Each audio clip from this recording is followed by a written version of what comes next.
Hello everyone, আসসালামু আলাইকুম। Welcome back to my channel. আজকের রেসিপিতে আপনাদের সাথে শেয়ার করছি অল্প কিছু উপকরণ দিয়ে, যেগুলো আমাদের ঘরে হাতের কাছে সবসময় থাকে। সাধারণ তেমন কিছু মশলা ব্যবহার করে কিন্তু অসাধারণ স্বাদে দারুণ মজার ডিম বিরিয়ানির রেসিপি। এই বিরিয়ানিটা খেতে কিন্তু কোনো অংশেই মাংসের বিরিয়ানির চাইতে কম নয়। একদম অল্প কিছু মশলা ব্যবহার করে বিরিয়ানিটা তৈরি করেছি, আর কিভাবে বিরিয়ানিটা এরকম পারফেক্টভাবে ঝরঝরে করে তৈরি করতে পারবেন সব টিপস সহ আজকের রেসিপিটা আপনাদের সাথে শেয়ার করেছি। আশা করছি দারুণ মজার এবং সহজ এই বিরিয়ানির রেসিপিটা আপনাদের কাছে ভালো লাগবে। আজকের বিরিয়ানি রান্নার জন্য এখানে আমি নিয়ে নিয়েছি মেজারমেন্ট কাপের 2 কাপ পরিমাণ চিনি গুঁড়া পোলাওয়ের চাল। চালগুলোকে এখন খুব ভালো মতো ধুয়ে নিয়ে বেশ খানিকটা পানি দিয়ে আধা ঘন্টার মতো ভিজিয়ে রাখবো। চাইলে কিন্তু ভিজানো ছাড়াও এই বিরিয়ানিটা রান্না করা যাবে। বিরিয়ানির মধ্যে আমার তো আলু অবশ্যই থাকতে হবে, কেউ যদি পছন্দ না করেন আলুটা বাদও দিতে পারেন। এখানে আমি 4টা সেদ্ধ ডিম নিয়ে নিয়েছি, আর ডিমগুলোকে অবশ্যই ভালো মতো সেদ্ধ করে নিতে হবে। ভাজার সময় যাতে ডিমগুলো না ছিটে সেজন্য আমি একটা ছুরির সাহায্যে একটু করে এরকম কেটে নিচ্ছি। এতে করে ভাজার সময় ছিটবেও না, আবার ডিমের মধ্যে বিরিয়ানির মশলাটাও খুব সুন্দর মতো ঢুকবে। এখন এর মধ্যে দিয়ে দিচ্ছি আধা চা চামচ পরিমাণ মরিচের গুঁড়া। চাইলে কিন্তু এখানে ফুড কালারও ব্যবহার করতে পারবেন বা জর্দার রংটাও ব্যবহার করা যাবে, এতে করে কালারটা আরও বেশি সুন্দর হবে। প্রায় 1 চা চামচের মতো লবণ দিয়ে এখন এই সব কিছুকে খুব সুন্দর মতো একসাথে মিশিয়ে নিচ্ছি। এখন চলে যাচ্ছে এগুলোকে ভাজার জন্য। এখানে একটা পাত্রের মধ্যে নিয়ে নিয়েছি 1 টেবিল চামচ পরিমাণ তেল। তেলটা গরম হয়ে আসলে এর মধ্যে ডিমগুলো একে একে দিয়ে দিচ্ছি। ডিম ভাজার জন্য কখনোই অতিরিক্ত তেল ব্যবহার করবেন না। অল্প তেলে চুলার হিটটা মিডিয়াম লো এর মাঝামাঝিতে রেখে একটু সময় নিয়ে ডিমগুলোকে ভেজে নেবেন। এতে করে দেখবেন যে ডিমগুলো আর ফুটবে না। যখন এরকম একটু লালচে লালচে কালার হয়ে আসবে ওই পর্যায়ে আমি ডিমগুলোকে তুলে নিচ্ছি। এখন এর মধ্যে 1/4 কাপ করে দিয়ে দিচ্ছি আধা কাপ পরিমাণ রান্নার রেগুলার তেল। এই তেলটা দিয়েই সম্পূর্ণ বিরিয়ানিটা রান্না করা হবে। এখন তেলের মধ্যে দিয়ে দিচ্ছি আলুটাও আমি একটু নেড়ে চেড়ে লালচে করে ভেজে তুলে নিব। আর এ পর্যায়ে কিন্তু চুলার হিটটা মিডিয়াম হাইয়ের মাঝামাঝিতে আছে। আলুগুলোকে এ পর্যায়ে একটু নেড়ে চেড়ে জাস্ট কালার করে আমি ভেজে নিব। এই পর্যায়ে যে সেদ্ধ করতে হবে এমন কিছু না, কারণ এটাকে পরে আবারও রান্না করা হবে। তাই মোটামুটি মিডিয়াম হাই হিটে এগুলোকে ভেজে তুলে নিলেই হবে। আলুগুলো তুলে নিয়ে এখন এর মধ্যে দিয়ে দিচ্ছি 3টার মতো দারচিনি, 3টা এলাচের মাথা ফাটিয়ে ব্যবহার করেছি এবং ছোট 3টা তেজপাতা। এগুলো একটু নেড়ে চেড়ে এর মধ্যে দিয়ে দিচ্ছি 1/2 কাপ পরিমাণ পেঁয়াজ বাটা। আমি এখানে কোনো রকমের পেঁয়াজ কুচি ব্যবহার করিনি, তবে চাইলে সাথে আরও 1/4 কাপ পরিমাণ পেঁয়াজ কুচিও ব্যবহার করা যাবে। দিয়ে দিচ্ছি 2 টেবিল চামচ পরিমাণ আদা রসুন বাটা। এখন পেঁয়াজ আর আদা রসুনটাকে একটু ভেজে নিব যাতে করে এগুলোর কাঁচা গন্ধটা চলে যায়। এরপরে দিয়ে দিচ্ছি এর মধ্যে 2 টেবিল চামচ পরিমাণ বাদাম বাটা। নিজেদের পছন্দ মতো বা হাতের কাছে যে বাদামটা থাকবে সেটাই কিন্তু এখানে ব্যবহার করতে পারবেন। সবকিছুকে মিশিয়ে নিয়ে এর মধ্যে দিয়ে দিচ্ছি 1 চা চামচ পরিমাণ জিরার গুঁড়া, সেই সাথে 1 চা চামচ পরিমাণ লাল মরিচের গুঁড়া। এতে করে বিরিয়ানির কালারটাও অনেক সুন্দর হবে। সেই সাথে প্যাকেট বিরিয়ানি মশলা দিয়ে দিয়েছি এখানে 2 টেবিল চামচ পরিমাণ। মশলাগুলো যাতে পুড়ে না যায় তাই এখানে আধা কাপের মতো পানি দিয়ে মশলাটাকে সুন্দর মতো কষিয়ে নিতে হবে।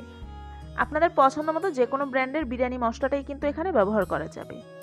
কিছুক্ষণ কষিয়ে নেওয়ার পরে যখন এরকম তেল উপরে ভেসে উঠবে আর পানিটাও শুকিয়ে যাবে, ওই পর্যায়ে এর মধ্যে দিয়ে দিচ্ছি সেই আগে থেকে ভেজে রাখা ডিম আর আলুগুলো। দিয়ে মশলার সাথে একটু মিশিয়ে নিয়ে মেজারমেন্ট কাপের 1 কাপ পরিমাণ পানি দিয়ে এগুলোকে ঢাকনা দিয়ে ঢেকে রান্না করে নিব 5 থেকে 7 মিনিটের জন্য।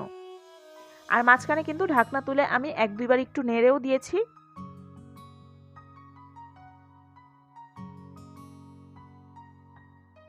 প্রায় 7 মিনিট পরে যখন পানিটা শুকিয়ে যাবে আর তেলটা এইরকম উপরে ভেসে উঠবে ওই পর্যায়ে আমি ডিমগুলোকে এই মশলা থেকে তুলে নিচ্ছি। আর ডিমের সাথে সাথে আমি এখান থেকে কিছুটা পরিমাণ মশলাও তুলে রাখছি, তবে খুব বেশি মশলা কিন্তু তুলে রাখা যাবে না। আমি যেহেতু এখানে 2 কাপ পরিমাণ চিনি গুঁড়া পোলাওয়ের চাল ব্যবহার করেছি, তাই এখানে চালের ডাবল অর্থাৎ 4 কাপ পানির পরিবর্তে আমি এখানে ফুটন্ত গরম পানি ব্যবহার করেছি 3 কাপ। যেহেতু এখানে কিছুটা গ্রেভি ছিল তাই আমি পানিটা 1 কাপ পরিমাণ কম ব্যবহার করি। তবে যদি আপনারা দেখেন যে গ্রেভিটা একেবারে শুকিয়ে গিয়েছে তখন কিন্তু এখানে 4 কাপ পরিমাণ পানি ব্যবহার করতে হবে। কিছু আস্ত কাঁচামরিচ দিয়ে দিয়েছি এবং দিয়ে দিয়েছি ভাতের জন্য স্বাদমতো লবণ এবং 1 চা চামচ পরিমাণ চিনি। বিরিয়ানিতে 1 চা চামচের মতো চিনি ব্যবহার করবেন, এতে করে আমার কাছে মনে হয় যে টেস্টটা অনেক বেশি ভালো আসে। সেই সাথে দিয়ে দিচ্ছি সেই পানি ঝরিয়ে রাখা চালগুলো। এখন নেড়েচেড়ে সব কিছুকে একসাথে মিশিয়ে নিয়ে ঢাকনা দিয়ে ঢেকে রান্না করব 7 থেকে 8 মিনিটের মতো মিডিয়াম হিটে। মাঝে কিন্তু আমি ঢাকনা তুলে চালগুলোকে শুধু একবারের জন্য একটু উল্টে পাল্টে দিয়েছিলাম। আর এই পর্যায়ে দেখতে পাচ্ছেন যে চালের মধ্যে এক্সট্রা পানি নেই, একটা ময়েস্ট ভাব আছে, তবে খুব বেশি পানি কিন্তু এই পর্যায়ে থাকা যাবে না। পানিটা যখন এরকম প্রায় শুকিয়ে আসবে ওই পর্যায়ে এই মাঝখান থেকে একটু ফাঁকা করে ডিমগুলো আর যেই গ্রেভিটুক তুলে রেখেছিলাম সেটা দিয়ে দিচ্ছি। তবে চাইলে কিছুটা ভাত উঠিয়ে নিয়ে তারপরে এই লেয়ারিংটা করতে পারেন, তবে যেহেতু খুব বেশি রান্না করছি না তাই আমি মাঝখান থেকে একটু ফাঁকা করে নিয়েই এগুলো দিয়ে দিয়েছি। এখন চারদিকে ভাতটা দিয়ে এই ডিমগুলোকে ঢেকে দিচ্ছি। ওপর থেকে সম্পূর্ণভাবে সমান করে দিয়ে দিচ্ছি হাফ কাপের মতো পেঁয়াজের বেরেস্তা। সেই সাথে দিয়ে দিচ্ছি 1/4 কাপ পরিমাণ গুঁড়া দুধ। এখন আমি যে উপকরণগুলো ব্যবহার করব চেষ্টা করবেন এগুলোকে অবশ্যই ব্যবহার করতে, এতে করে বিরিয়ানির টেস্টটা কিন্তু অনেক ভালো হয়। গুঁড়া দুধের পরিবর্তে হাতের কাছে যদি মাওয়া থাকে সেক্ষেত্রে মাওয়াও ব্যবহার করতে পারেন।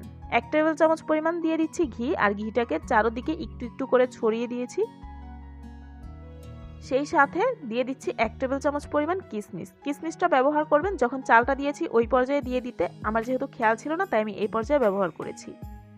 আধা চা চামচ পরিমাণ কেওড়া জল এবং আধা চা চামচ পরিমাণ গোলাপ জল এখানে ব্যবহার করেছি। এখন এটাকে ঢাকনা দিয়ে ঢেকে চুলার হিটটা একেবারে লোতে করে দিয়ে 20 মিনিটের জন্য রেখে দিব। আর এর মাঝে কিন্তু কোনোভাবেই ঢাকনা তোলা যাবে না বা নেড়েচেড়েও দেওয়া যাবে না। 20 মিনিট পরে আমি এটাকে চুলা থেকে নামিয়ে নিয়েছি, আর দেখতেই পাচ্ছেন যে গরম গরমই এই বিরিয়ানিটা ঠিক কতটা ঝরঝরে আর পারফেক্ট হয়েছে।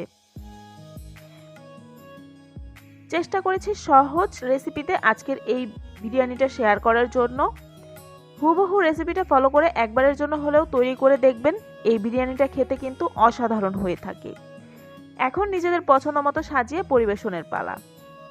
আজকের রেসিপিটা আপনাদের কাছে কেমন লেগেছে অবশ্যই আমাকে কমেন্ট করে জানাবেন। যদি ভালো লেগে থাকে ভিডিওটিতে একটি লাইক দিয়ে ফ্রেন্ডস অ্যান্ড ফ্যামিলির সাথে আমার আজকের রেসিপিটা শেয়ার করবেন।